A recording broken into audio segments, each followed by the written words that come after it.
Iyon mga kamatik, eto uli ako, si Dokamatik, muling susubok ng panibagong eco bag na saringgola natin mga kamatik. May muka mga kamatik, yan ang susubukan natin. Ngayong araw kahit na makulimlim mga kamatik, sipol lang. Katulad pa rin ng dati mga kamatik. Masama ang panahon, medyo makulimlim, madilim, pero okay lang yan mga kamatik. Pagka malakas naman hangin, pwede naman magpalipad.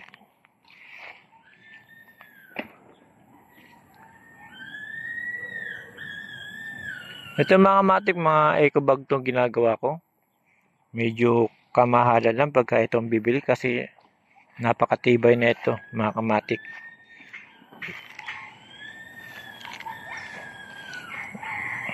Hindi lang sa matibay, mga kamatik,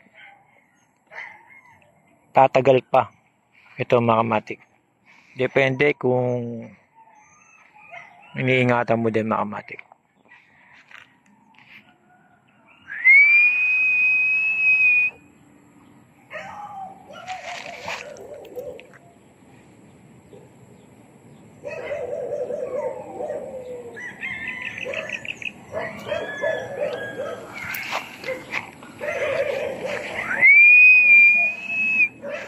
Basta makulimlim mga kamatik, may nahangin yan. Pero nagsubok lang tayo, baka sakali makapagpalipad. Dahil sa nakakabato sa loob ng bahay mga kamatik.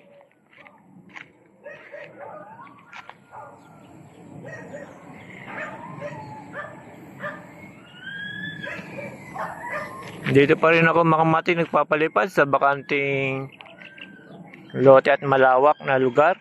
Para magpapalipad kayo, gawa ng sinabi ko noon mga kamatik, pag magpapalipad kayo, malayo kayo sa kuryente, malayo sa bubong, para lagi kayong safety mga kamatik.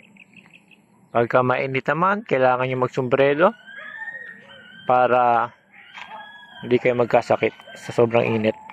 Ito mga kamatik, malakas na hangin. Sasabay na natin yan mga kamatik. Sumabit lang. Sumabit sa puwitan.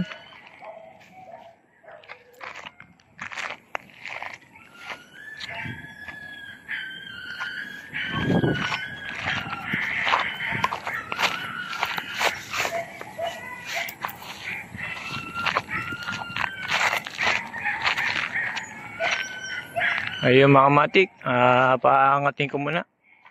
Medyo mahirap magpalipad pagka isang kamay lang gagamitin.